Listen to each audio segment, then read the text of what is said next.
She just brings that light that I can't bring.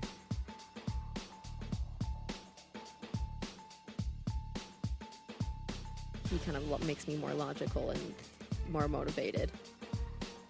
You're listening to Opposites Attract with J&T. Stay tuned for... This is not medically approved advice. Sorry, I was kind of playing with my nipples, so I lost what you were saying. Welcome back to Opposites Attract with J&T. I'm Taylor. And I'm James. And today we've got some interesting conversation for you guys. Babe, take it away. First I wanted to introduce Mark. He's going to be our fact checker. Oh, yeah. Yeah, he's going to be our fact checker. I kind of went over a topic that I don't know if you could die from it, but you can drink coffee out of your ass. Yeah. No, it's called a coffee enema. I don't know if I'm pronouncing that correctly. Yeah, coffee enema. But I was fixated on this video where this guy just talks for 2 hours and like 20 minutes. I'm usually wasting my time in the 10-minute increments, but this it was really interesting because coffee enemas is where you get a good 32 ounces of coffee up your butthole. What is it for? I don't really know, but you can flush your liver out. You can make your liver work like 6.5 times faster, and yeah, you can get rid of cancer. Not with just that though. You can't stick coffee up your butt and get rid of cancer. That is a lie. Okay. It's Gerson therapy, I guess, is what the video was talking about. We watched it together. It was like a video saying you have to do a couple different things, as well as coffee enemas, and then apparently it'll cure everything. So. Well, it's a detoxer.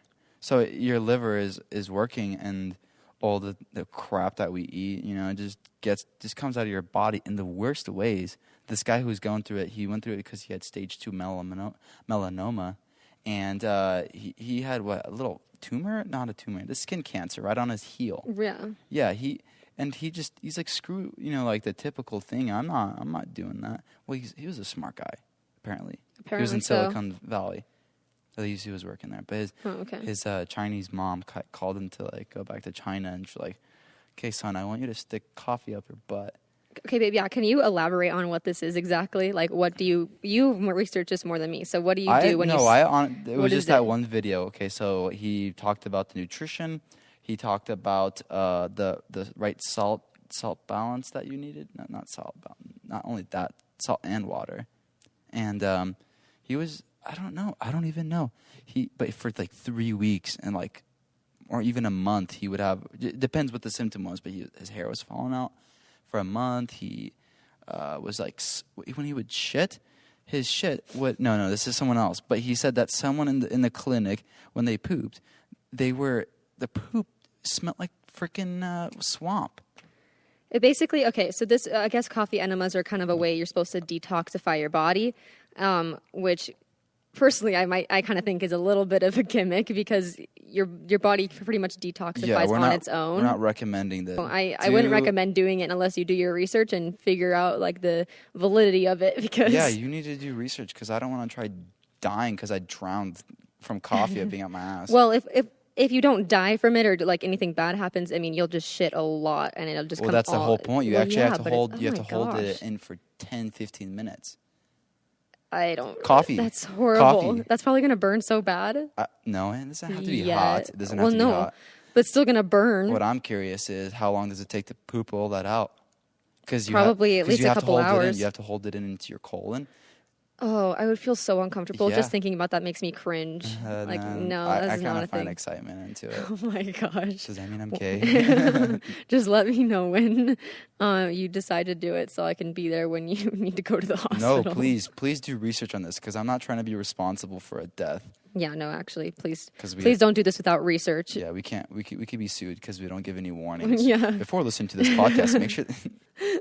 Well, anyways, yeah, so I guess there's a couple different ways you can detoxify your body. There's detoxing juices and detoxing cleanses. I don't think the juices work. I think the juices are bullshit. The only reason the coffee enema is supposed to work is because it activates your liver, and your liver is actually what is. How vague is that? What do you mean activate your liver? I don't know. There was a GHT hormone that activates it. Did they test this in a scientific study?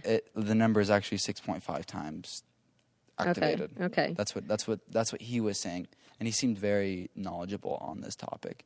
Okay, well, if you guys are considering a coffee enema, then I suggest you do your research and consult a doctor and be knowledgeable, because dang, that's scary. I don't want to do that. People do this like 5-6 times a day. Like the ones that actually have cancer, they will. I mean, if you have cancer, I don't see why trying it would be a bad idea. But if you're just going to do it as a regular person with no illnesses, then don't look it up. Look it up, because I have no idea what I'm research. talking about at all. I just know it's hilarious. I was like, what coffee enema? Like, I was waiting 2 hours just to know what he's talking about. Yeah. And it's sticking in the tube of your butthole. Yeah.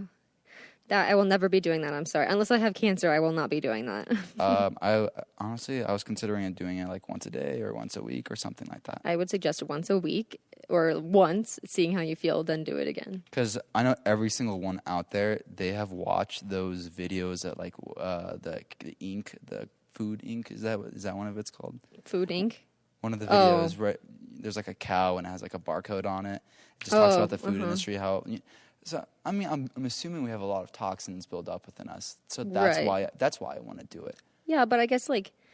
And live longer. Yeah. Who knows? I mean, you never know. It could totally work, and so could the juices be working. But personally, I don't think that. Juices are stupid. I don't. What's the difference between juicing and then eating the same food? I mean, I feel like fasting would be even better, because fasting I've heard is good for not only spiritual health but physical health. No, dude, I can't come up with anything. Oh, no. I was listening to this guy. He was talking about how there's a clinic that's 3 to 27 days, and I don't know. They just fast. They just literally go there and fast, and they have doctors checking your vitals. Make sure you don't die from not eating. Yeah. I said that right? Yeah. Okay, yeah. Didn't sound right. And all you do is drink water, or you can do a dry fast. I don't know about the dry fast. I think dry fast would be very difficult. Yeah, it sounds pointless. So, because water, I'm assuming the water like assists your liver to like flush all that stuff out, and then after you flush out, then what? They've been known to cure asthma. Okay, first of all, none of this will just happen just because. You have to have whatever you're eating actually is causing that issue in your body. Right. So when you do the fast, then it's like your body has time to take out all those toxins, and then you're able to have whatever life you can have. Well, okay, so every time you say take out the toxins, my mind goes back to my class that I took last semester, Jan term. We have January is its own term in my school, and we took a class called Belief in Weird Things, and literally it was talking about all the homeopathic, like natural remedy medicine kind of stuff. And so whenever it's like release your toxins and just everything will be cured if you do this, and that's kind of what the video was about coffee enemas. So now I'm very critical about what people say. Though, if he didn't do any conventional things to get rid of his cancer, and they showed a video of this guy who had the same type of cancer or whatnot, and what would happen to him, and it was pretty much a golf ball, like on his toe, like of a tumor. Yeah. Like, what would happen if he had not done anything? I don't know. I can't explain it, but.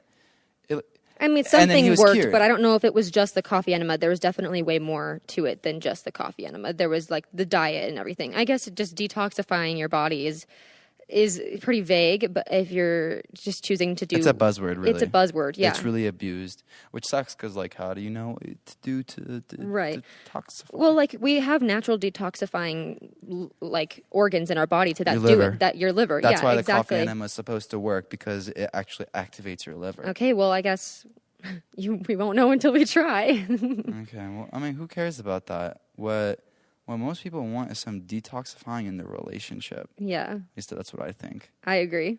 Okay, Taylor, I'm going to put you on the spot. Okay, do it. You won't. I just did. I could go. Oh.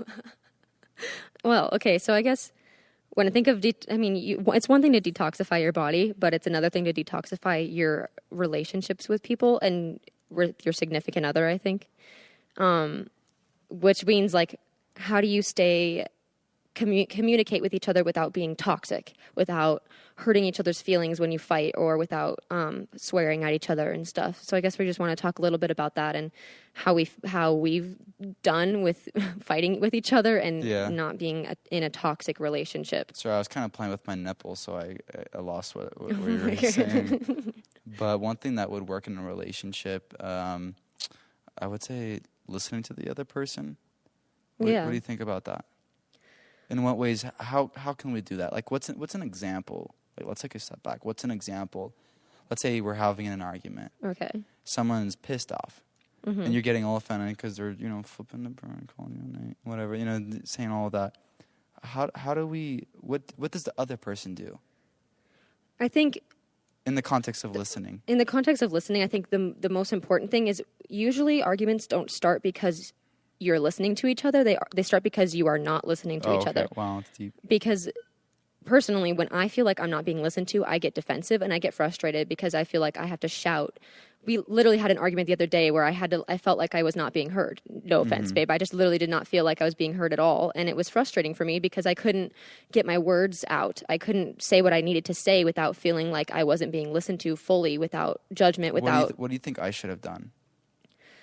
I think that you did a pretty good job. It wasn't like you were at fault, but... Well, I know, but why did you feel that you were... I think it was... I wasn't listening. You weren't being heard. You were interrupting me.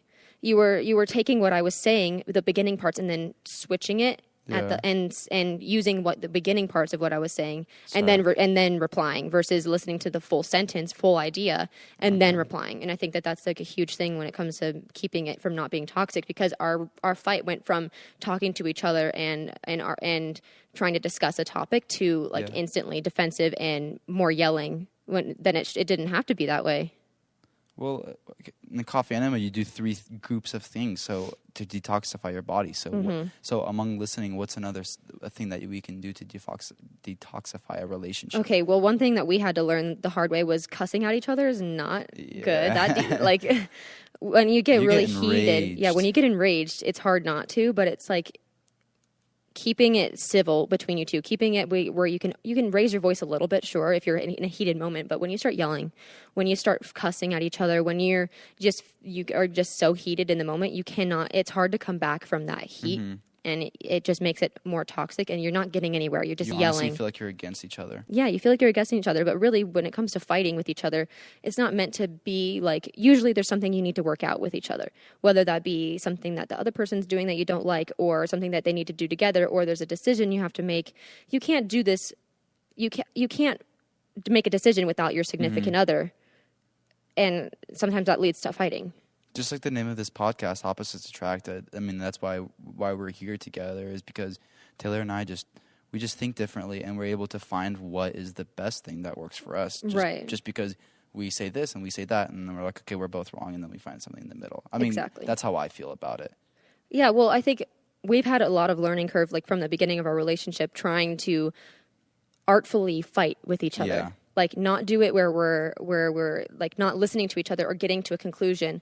We've had to take time to understand that we don't think the same at all. We are very much different. Very different. Very different thinkers. Very. And I don't know if that's just because we're a man and a woman, but I think it's just us, our personalities. Taylor, we're equal, no matter the gender. Have you not learned anything by watching CNN? Oh my gosh. No, yeah, I agree with that. We both have a whole different perspective. Maybe that's what it is. Yeah. Because maybe it comes from the family that we've come from, yeah. or just what our likes are. Yeah, I think like our different backgrounds, just our different lives bring different things to the table, which I think is beautiful and wonderful, but it also can cause stress and so we've had to, over the 2 years we've been together, have to figure out how we want to detoxify our fighting, because in the beginning it wasn't very graceful. It was very much like not getting anywhere, still angry with each other, and then leaving unhappy. Coliseum. Yeah, there's no rules, and you're just like we've had to sit down a couple times, and I remember saying, "Babe, I just need you to listen fully to what I say before you say anything." I don't know why that was so hard for me. I don't know. I just feel like I had something to say that was right, but all you wanted it just to be listened to. I think that's the thing with honestly, I think that's just a me thing. I don't know if it's everybody thing. Let us know if you guys feel the same way or feel like me, where you feel like if you're not listened to, you get defensive and frustrated. Like for some reason, if I don't get, I think it's just because that's been my life. It's not going to work for every single one. No, of course not. Not every single relationship, but there is there's something that we can take out of it. I mean, out of listening and out of not cursing, just those 2 things have already like progressed a relationship. Yeah. And I feel like out of those things, just the arguments, they're very tough, and they're like a healing reaction, just like from that guy's video he was talking about. it gets worse before it gets better. Right. Which is really weird. Which it's true, though. I mean, we've had to go through some gnarly arguments before we figured out this is not working. We can't just keep fighting like this or else it's going to be detrimental to our relationship. And even if you are married, it's still, like, I mean, just because we're in, like, dating, it doesn't mean that, like, we can't improve our fighting life. Because, I mean, yeah, when you're married, you are stuck with each other, but no matter what, like, no matter what relationship type you're in, it's important to be able to argue with each other, but come to a conclusion at the end. Yeah. And I think that keeping it, like, detoxified, no toxicity and within your fighting is a huge thing. Communication, just in general, is huge. This topic is getting really serious, but I mean, we want the viewers to take something out of it. If we've learned something in the 2 years, we're not saying that we're better than anyone No, else. of course not. We're probably worse than people. At least I am. I know that. We're still learning. Taylor's perfect. Oh my God. But I mean, just okay. What's a third thing? A third thing. Oh, I was thinking. Oh shoot! I think I lost my train of thought. I mean, that's fine. But we want you to take something out of this podcast, Right? Not us potentially going to get some ads one day. Oh, I figured it out. Okay. So first thing is not yelling at each other and listening fully. The second thing is keep your yelling to a minimum and keep your cursing, like no cursing at each other. Third thing that I think is super important is having an end to the conversation. So never leave angry. You know, I was actually just thinking that because when we go through our arguments, we would actually try finding some sort of solution. Okay, why did you start yelling at me? Why was I yelling at you? And why did we continue this? And we kind of, I don't know if we always found a solution. Right. But we looked for it because we didn't want to like have that argument go in vain. Because like I said, before stuff gets better, it gets worse. Right. Well, I'm never arguing unless I have something that I need to get out of off my chest. And if I'm getting something off my chest, but we're not getting anywhere, then it's just going to cause resentment in your relationship.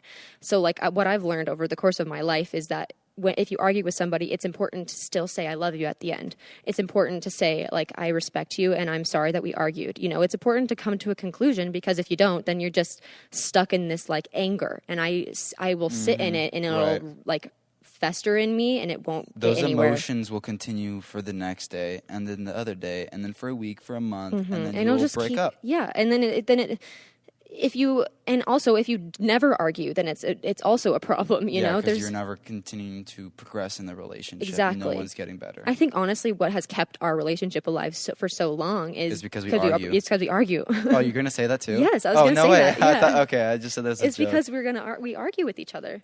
Wow. Yeah, no, I totally agree with that because that's just that resistance that kind of makes you get stronger.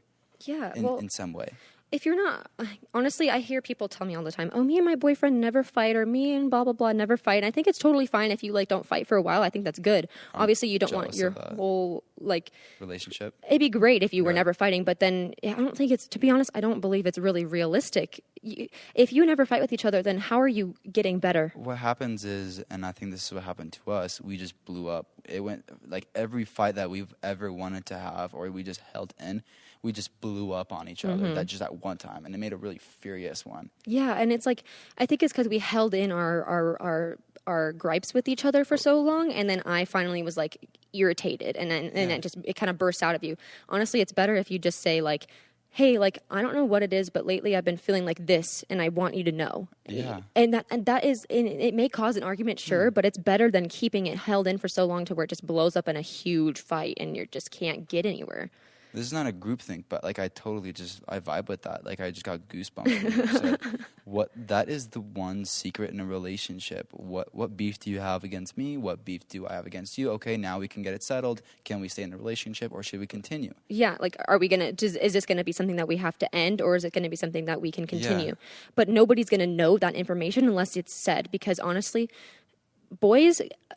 girls, if you're listening, I know that you probably agree with me that you wish that your boys could literally just completely understand exactly what you're saying without even thinking. And I know it won't happen. Honestly, boys don't think like that. Boys suck. No, they don't. I hate all of them.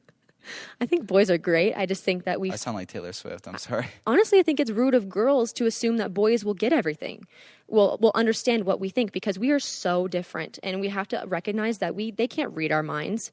They can't read what we're trying to say with our body language. Or they're not trying to hurt you. They're not trying to hurt you in the way they talk. There might be some a-hole boy or girl that you have to get out of your life because they're toxic. Yeah, of course. That's a different story. But when you're dating somebody and you're assuming that what they're trying to do to you is hurtful, you're not getting anywhere because you're just assuming. Honestly, my mom told me this. The first 3 letters of assuming are ass, and you're being an ass if you assume everything instead of actually... That did not resonate. What did you say? The first 3 letters of assuming are ass. So if you're assuming, you're being an ass. My mom, quote Nancy. But I just think it's so true. Because, like, you can't assume that your boyfriend's trying to hurt you or that he'll understand. That's the issue that I had. I just kept assuming what you were going to say, and then I just continued it, and then we would go in a total different direction that you probably didn't want to go to. Exactly.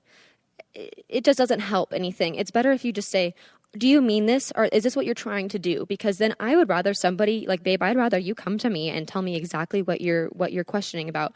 Like, if I'm doing something wrong or if I'm doing something wrong. I want to know. Will set you free. Exactly. I want to know because I want to be able to change that, because obviously you're not in a relationship with somebody just to be fighting with each other. You're in a relationship because you love each other. And if you really wanted it to work, you would work for it. I've been in many relationships before that when one fight happened, we just stopped. It broke us up because we weren't willing to fight. He's the only person that I've ever met that has been willing to fight me and argue with me and get through things with me, because that is what keeps a relationship so strong. Maybe that's how you know that's your man, because he's actually going out there putting the effort to fight for you. Yeah, like even if he's fighting against you for 5 minutes, that doesn't mean that he doesn't want to be with you. If anything, I feel like men or women, whoever, like to pull out of their relationships because things get tough, or I'm not supposed to be fighting with my man or my woman because things are just tough right now and we're fighting with each other. Yes. That is not what you're supposed to do to keep a relationship alive. To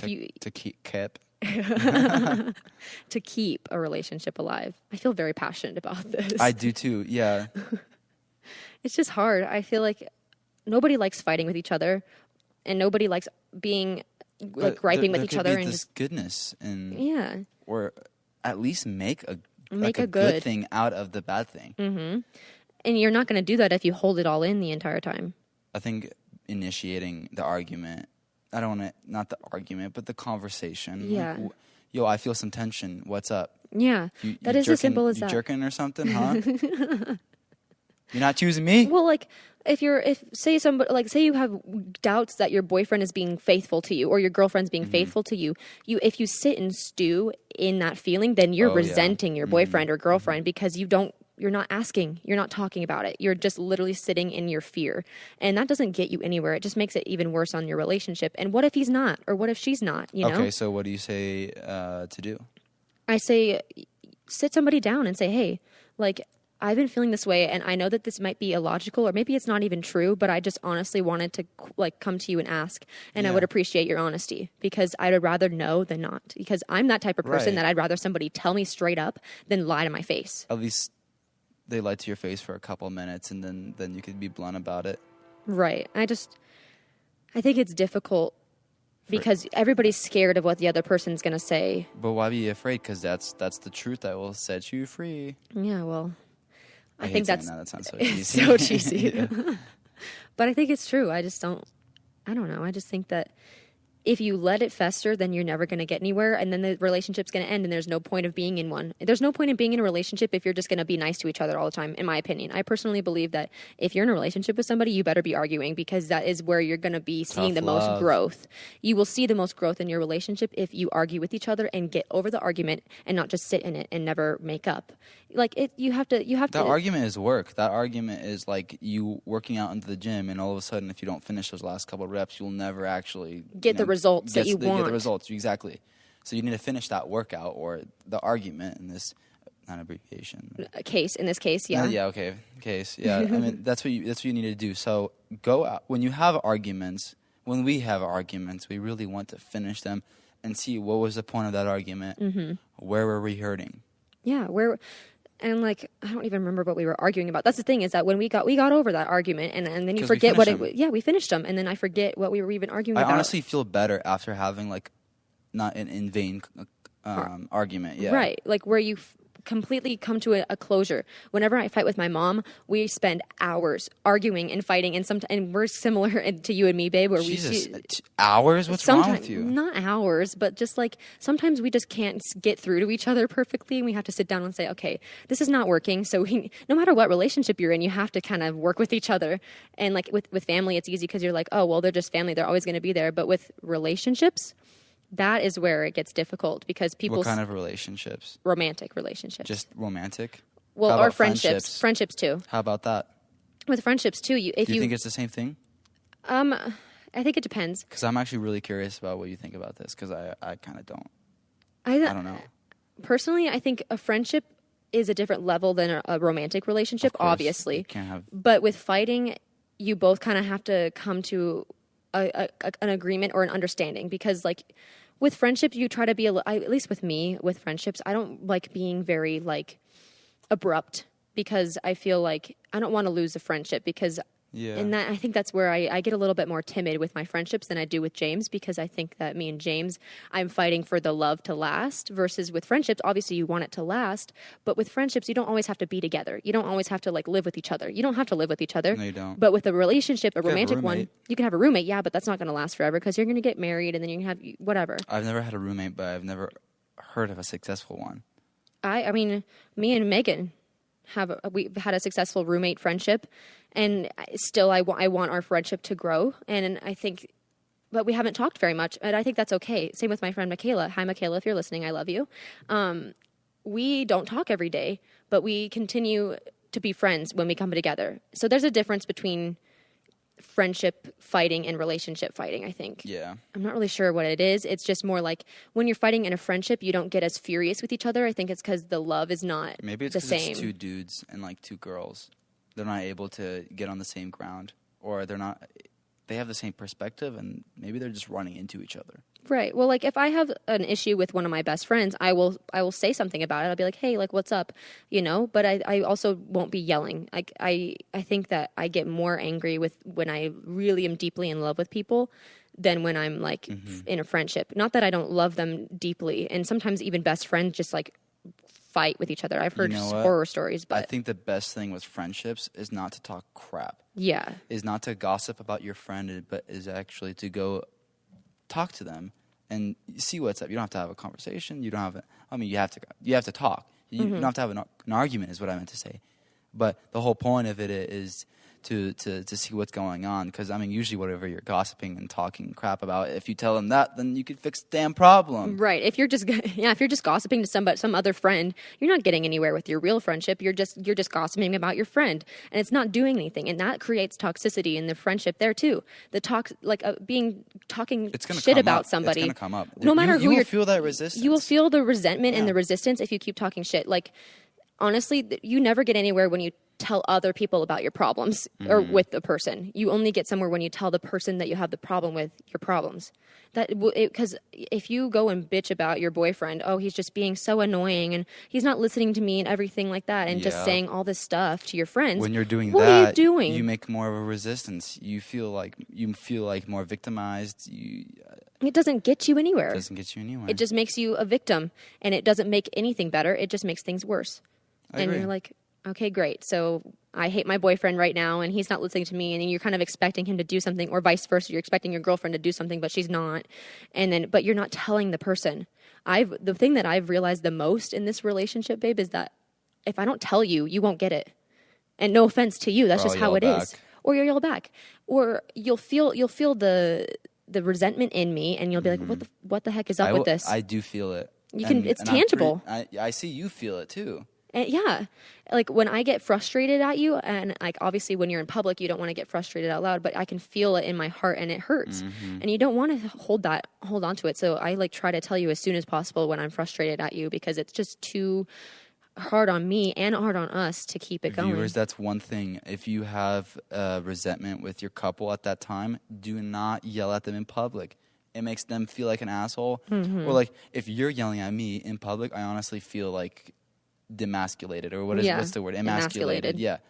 that's how I feel, and I kind of feel like I want to yell back at her, and then it just makes us look like two idiots in the mall. We're not in the mall, but it just makes us look like two idiots in the store, arguing with each other. Yeah, it makes you look stupid. So just, especially when you're at a party, or if you're with your friends, if you're in a group of people, is what I meant to say. Take them out, like, or wait if you can like push down the feeling, and then do those 3 things: listen, don't curse. Listen, don't curse, and make sure the fight comes to an end. And then find an objective, find a goal, or what. Finish the goal that you were trying to do. Fully go from beginning to end with your fight. Don't. Something that I think that I'm going to be preaching forever is don't go to bed angry. And if you do, still say I love you.